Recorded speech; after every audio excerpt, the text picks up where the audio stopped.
Hey guys, my name is JessiMew, and welcome back to Niche, a genetic survival game. In the last episode, we managed to breed some pretty unique creatures into the pack, including this guy over here, Vanta, with his very unique eyes, which I believe is caused by the toxic body trait. Not 100% sure, but hopefully we'll have more in the future to kind of test that out with. And we also have this darling over here, Little Rear, who is unfortunately blind, and that's actually something that I really want to take a look at in this episode, because I've noticed that we are getting dangerously low on creatures who don't have the blind eyes in their recessives, so that could mean that we're going to run into the issue where most of our babies being born are actually blind. Right now we have Tanu way out in the distance, who is unfortunately out of moves and too far away to get to any of our females right now to breed with. He's one of the only males without the blind eyes in his recessives. But luckily we have Kikiro over here, who also has the poison fangs in his recessives, which I am very happy to see, and I'm crossing my fingers that we can hopefully keep that at least in the recessive slot for some of these guys. We'll see if we can possibly make that happen. And then Sorella over here is the only female who does not have the blind eyes in her recessives, so I think our only option at this point is to breed Sorella and Kikiro and hope that they manage to carry on a line that does not have any trace of blindness in their genetics. They do unfortunately both have immunity gene B, and they are in different slots. Like this one is down on the bottom, this one is up at the top, so I have a feeling it's almost guaranteed that they're going to have some very sick children. That means that they are related a bit more than some of the other pack members in some way, but I feel like if we don't want to end up with a pack that is like 50% blind at this point, we are going to have to just go ahead with this sort of strategy. So what I'm going to do is collect a few more pieces of food over here with Kaduk, who has this lovely berry paw, so he can definitely help us out with that. And maybe we should try to clear out this area just a little bit more with Salam. Salam. I'm still not exactly sure how we should pronounce that name, but it is adorable nonetheless. Vanta, I definitely want to breed him in the future just for his toxic body, in all honesty, but I am worried about those blind eyes, so we'll see what we can do with that. But I think that's pretty good, unless you can come over here and maybe swipe up a few of these berries. There we go, Siko. And then, oh gosh, I still see all of these bunnies up in the swamp, so we are going to have to see if maybe we can find a nest up here, because ideally, if there was another nest way up here, then we could kind of branch these guys off into different groups, and then we could have some more, like, secluded families, basically, so it would be easier to keep track of who's related to who. But Sorella, why don't we start bringing you a little bit closer to Kikiro so we can get that started on the next turn. Actually, we'll bring you right over to the nest while we're at it, and then we'll skip ahead in the day so we can hopefully gather up this meat too, because at the very end of the last episode we managed to slay this carnivore right here. All of these guys actually helped out. They were very, very good at swarming our carnivore. So what we'll do is we'll have you come over here and breed with Kikiro, and then Kikiro, you are going to have to gather up some berries so we can move poor Sorella back to the nest. There we go. And Tavanduk, why don't you gather up the carnivore meat, because we definitely need that. And then we can finish gathering up the berries that we managed to find from this rainfall here. We do want to move Rear over to the bunny burrow as well, because the blind babies, as long as they have the hunting skill, are actually pretty good to just sit right on top of these burrows here. And I see you, Mr. Bunny. I see you over there eyeing up my stash of berries, and I do not like that, so we are going to try to guard our berries from this guy. And I wonder if we should move Kaduk over this way too, because it seems like the bunnies are definitely swarming the area. Let's see. We'll move you over here, and there we go. I had a feeling he was going to get just a little bit too close, and I saw you over there too. Don't worry. There we go. We can get this guy too. So now we're getting a little bit closer to slaying all of these swarms of bunnies. There are just way too many bunnies in the grass right now to keep track of. I'm not sure where they are coming from. There must be another burrow around here somewhere that we just haven't uncovered yet, but hopefully we'll be able to do that soon. We'll gather up a little bit more with Rovan, and of course, Tanu did unfortunately pass away way off in the swamplands, but there was nothing that I could really do about that. Let's see, Rovan, you also have the blind eyes in your recessive, so that's going to be a little bit of a problem, and he is getting very old too, so it doesn't seem like he's going to be able to have any more babies at this point. Anala is one of our only females left. We have Siko, we have Anala, so we are going to have to figure out who they're going to breed with. Anala does not have immunity gene B, which is excellent to see because most of these creatures do seem to have that. And actually what I might do is breed her with Kikiro. Yeah, that might be a good option actually because they seem to have different genes. So we'll move Anala right here to breed with Kikiro. And then you can move way over to this nest over here and we'll see what sort of babies we get out of this breeding here. We have hopefully 2 healthy babies to look at. Neither of them are blind, so that is a good sign. And they look very similar, don't they? They almost look like they could be twins. That is very bizarre. And yes, okay, so what is your name? Anakoana? Anakoana, that is a cute name, isn't it? She has the poison fangs in her recessives. She does not have the blind eyes in her recessives, which is exactly what I wanted to see. And she has gorgeous brown eyes too, just like her dad, which is very, very pretty. She does have the immunity gene problem, but I kind of expected that to happen. So she will have a higher likelihood of getting sick basically in the future, though in all honesty none of our creatures have ever gotten sick before in this series, so that's kind of interesting. And then we have Cece, which is another adorable name, and she is also just fine as far as blindness goes, and it looks like her immunity genes are fine as well. So we are going to keep up on this. We are hopefully going to breed Kikiro a couple more times before he ends up passing away. We do have to wait until the babies can move out of the nest, I guess, though we could move one of them over here. Let's see, should we pick Anala maybe? Because they did manage to produce a baby without the blind eyes, so Anala might be the best bet because they have different immunity genes. So what we'll do is try to bring Kikiro over here. We'll actually put him right next to the nest, and then you can move right over to this nest and breed with him. There we go. So that should be good. Since he's getting so much older than some of the other members of our pack, I just want to make sure that we manage to get enough babies out of him before he passes away, basically. Sorella is also getting a little bit older. I wonder if there's anyone else that we could breed her with who doesn't have the immunity gene problem. Let's see. So we have F and B to look at. We have B over here. We have B over here. We have B over here. Let's see, like most of our creatures do seem to have immunity gene B, which is not exactly a good thing. We have D and E here. Is that okay? That is okay. So Kaduk, maybe you could breed with Sorella. Again, I believe they had a baby at some point. So we'll see if that is a possibility, if they can get close enough before either of them passes away at least. And do we need to check our mutation menu before we get too far into this? We have the normal eyes in there. Maybe that is helping us out a little bit then. Maybe I'll keep that there for a little while longer. I do wonder if perhaps we should put like the berry paw in there maybe to keep that in the line. It seems like all of our creatures also always have those antlers too, which is definitely a good thing because it helps them with their attack strength. But I'm not sure. Maybe we should go with the berry paw just for now because I know this guy over here, Kaduk, has the berry paw himself, so it would probably be a good idea to pass that along to his children anyway.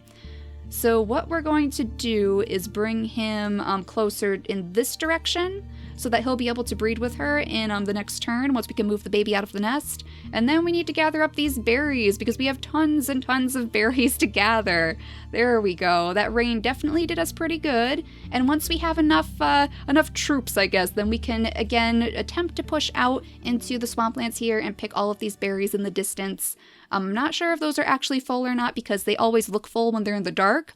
But there is a possibility that the bunnies could be there just munching on them. And actually, salam or salami, however you want to pronounce that, we might move you a little bit further out anyway, just so you can kind of peek around. Maybe you can guard this bush for us. Oh, yes. Oh, yes, you can definitely guard that bush for us. Okay.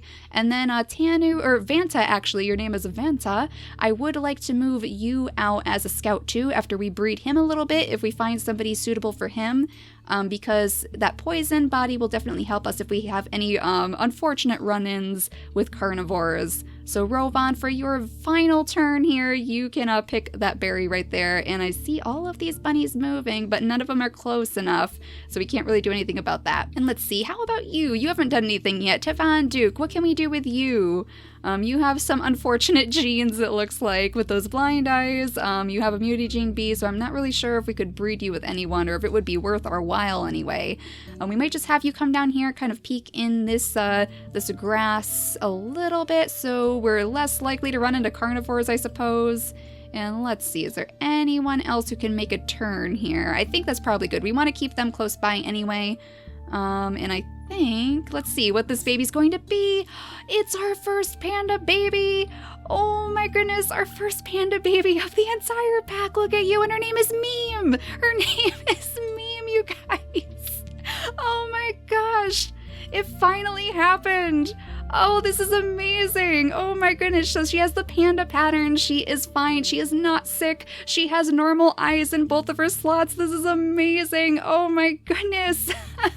We are definitely going to keep breeding you, Anala and Kikiru. You are definitely our choice of the day. Okay, that is, like, that just makes things so much better. Things are definitely looking up now just because we managed to find little Meme. I'm sure that is like Anameme's just reincarnated self somehow. And Rear, this is your first time you can actually catch this bunny. There we go. So she has successfully taken over the role of bunny duty for Rotaku, which is very nice to see. And it looks like we have something wrestling over here too. Uh-oh. Okay, so what is wrestling over here? Maybe you should take a look at that Kaduk.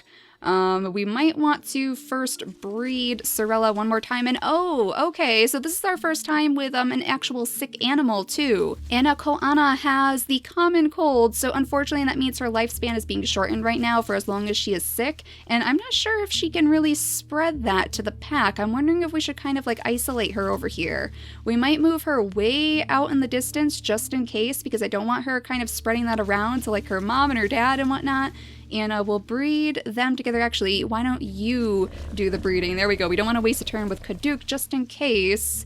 Okay, it looks like that was probably just the bunny. Yeah, it's kind of like scooting back there. We'll leave him right there because there's a possibility that the bunny might jump into one of these patches of grass that we haven't looked in yet. So we'll just leave him there for now, and you can grab this berry. And this guy is definitely getting a little bit close to those berries back there. That is a little bit unnerving. We'll have to keep an eye on him. I should probably bring somebody else up there to help poor little Salam out.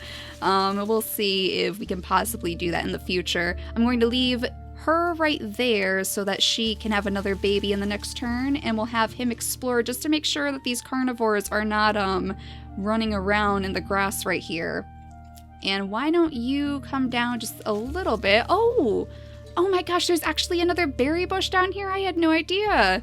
Okay, well, we will definitely take those, gather up that food right there, and all of these bunnies that we have to do something with way off in the distance. There must be a bunny burrow up here somewhere. We're going to have to dive in there and explore it a little bit more. But let's see what baby we get out of this one. And oh no, poor little Seiko ended up passing away.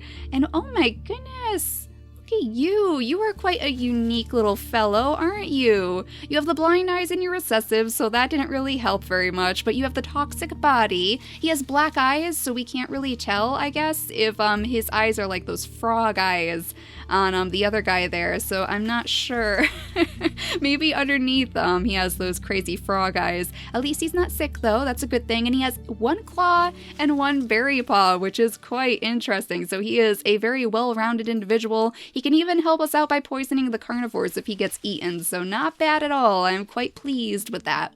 But we need to move you, little Meme, the most adorable member of the pack at the moment, and she's holding her too, which is adorable. I love it when they have the berry paws so they can just hold on to their little cub there.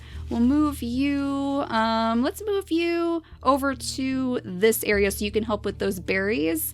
And you need to pick this before the bunnies do because they are getting dangerously close. Then you can breed once again with Kikiru, and we'll see if they give us any more adorable panda babies. I definitely hope that is the case. And now Vanta can pick these berries, and maybe we should move Cece out of the nest too. These guys are so adorable. They're not full siblings, but they look like they are. They are almost exactly the same. It's just the eyes that are a little bit different, I think. One is darker than the other. So let's see, we'll move Cece this way because I do see something rustling, and there we go, it was just the bunny. So Fanduke, you can kind of keep an eye on him, I suppose, as you're picking these berries down here. We have to remember to pick these, actually, because they're kind of, they're in a very awkward location way down on the cliffside, so I have to make sure that I always notice them. And let's see, this bunny's getting a little bit close, but we won't be able to attack him with memes, so that won't help us in this situation. But why don't you gather up these berries? And yep, there he is. He's gonna grab that berry in the next turn, I have a feeling. You, sir, can move over here and kind of try to peek in this grass in the meantime. Oh, there's another nest back there too. There are a lot of nests over here, aren't there? Well, I guess that's good. This is kind of like our main camp in that way. It would be nice if we had a nest further out this way, like I said, so we could kind of branch these guys off, but I guess for now that's okay. Why don't you come over here and peek in this grass too? There we go. And let's see if we get another like really amazing baby here. Oh, look at you. He has normal eyes too, so yet another successful baby who is not sick. He does have immunity gene B, so we'll have to keep an eye on that, but at least he is not blind, and we once again have managed to carry on the normal eyes in both slots, so that is very good. I feel much better about that situation now that we have so many that we could possibly breed in the future. Now let's see, we need to pick some of these berries again, I believe. Are there any bunnies I can swipe though? It doesn't look like it. We're going to have to bring someone up here to help us along at some point. And she should probably breed with somebody too, because she has some interesting genetics aside from those blind eyes. She has the panda patterns in her recessives too, so maybe we could get even more pandas in the future. Let me just do a quick sweep though of who is like related to who here, who could possibly breed with who. Vanta, although he has the blind eyes, he has B and D in his slots here. I do definitely want to breed him though, because he has that toxic body, so I want to see if we can get a whole troop of these guys with toxic bodies. He could possibly breed with Cece. I think that's okay. Yeah, that's a possibility. So we could see if that would work. And then of course the meme back here, hopefully we can find a way to like breed her with the claw somehow, so that she can have babies, little panda babies with the claws too. And then we can have like a full army of little Anamemes running around the place. Why don't you gather the berries for now though? We'll have you pick that. And can we bring somebody up there to help her out? Help her out with all of those bunnies somehow? Let's see. Cece, I suppose you could go up there. I know you are very, very young, but I'm sure you can handle yourself. There we go. We'll bring her up there. She has the berry paw too, so she could possibly come up here and scoop up those berries before the bunnies do, especially if it rains. And we are out of food right now, so let's gather up a couple more of these. A few more turns for us. There we go, and Meme, you are going to have to keep a very close eye on this bush over here. We need somebody to help you out as well. So how old is Kikiru getting now? Oh, very, very old. Okay, so what we might do is breed him one last time if possible. If we can, well actually we could move Anala to this nest, couldn't we? Okay, so that's a good way to do it. And then we can bring him down here to kind of help out his daughter, help out Meme over here with all of these bunnies. Though it looks like they all scattered as soon as they saw him coming. So I think we'll skip ahead with the turn now. We'll see what happens here. See if we get any more wonderful little babies. And at least it's raining again. We have a bunny to collect over here with Rear. We have a whole bunch of berries to scoop up with all of our berry paws. And let's take a look at this guy. Okay, he has another berry paw, so that's good to see. And the poison fangs are in his recessive, so there is a possibility that we could breed the poison fangs back into the line, though we may need to think about possibly inbreeding to make that happen, because it would be much easier if both of the creatures had the poison fangs in their recessive slot. So that's something that I might have to look into in the future if we want to possibly have these poison fangs back on our little critters. But you need to grab the bunny, first things first. And then we can start scooping up the berries, I think. So we'll move you way back here as fast as we can. I'm sorry I made you starve. There we go. So we managed to get a couple berries before the bunnies did. But how are we going to get the rest? You have a berry paw, Anala, so you could come down here if you could find a way to like get around all of this grass. This is why I wish I cleared it out a little bit earlier, because it is a little bit tricky to get around with all of the tall grass in the way. I guess for now we'll just focus on these, especially as the little bunnies are just picking away at our berries. There we go, we kind of chased that guy away. We'll have Vanta pick these, and we'll have Kikiru pick the rest of them. There we go. And it looks like you, sir, can pick these down here. So we have plenty of food, we just have to pick the berries first. And then Rear, why don't you gather up this? And let's see, unfortunately, I don't think you, well, the berries are actually gone anyway. The bunnies beat us to those, but that's fine. We'll just gather these in the meantime, and we should probably see if we can come down this way and gather any more. So hopefully that berry bush is full, but I have a feeling it probably won't be, because the bunnies are so fast. They dart around and eat the berries as fast as they possibly can. We'll gather up these in the meantime, though, and then why don't you take a peek in here? Oh gosh, that was what I was afraid of. Okay, we're gonna move you back, actually. We're gonna move you back there. We're going to keep in mind that there is a carnivore in this grass, and hopefully he won't come out and ambush any of our little guys here. Cirilla, you were going to pass away on the next turn, which is a little bit unfortunate, but at least she managed to carry on her line with babies without the blind recessive trait, so we should hopefully be able to manage our pack a little bit easier in the future in that way. But I think that's actually about it for this episode, so in the next one, we will hopefully creep into this grass and try to pick off that carnivore that is lurking around our camp right now, and we'll continue trying to spread out all of these children around to keep an eye on the berry bushes, to keep an eye on all of the bunnies, and hopefully to also keep an eye on that blindness gene, which is definitely making its way out of the pack. I'm fine with having, one or two blind creatures to kind of sit here on bunny duty, but if we have a whole mess of blind creatures, then it's going to get very, very hard to make sure that we can wander around this entire island, which we are definitely doing a pretty good job exploring. We have quite a ways to go past the swamp, but so far so good, guys. We've managed to find quite a few berries. We've managed to find quite a bit of food to last us through this expedition, so hopefully in the next episode we'll be able to push it out just a little bit further and we'll see what happens. So thank you guys so much for watching today, and I will see you all next time. Bye guys!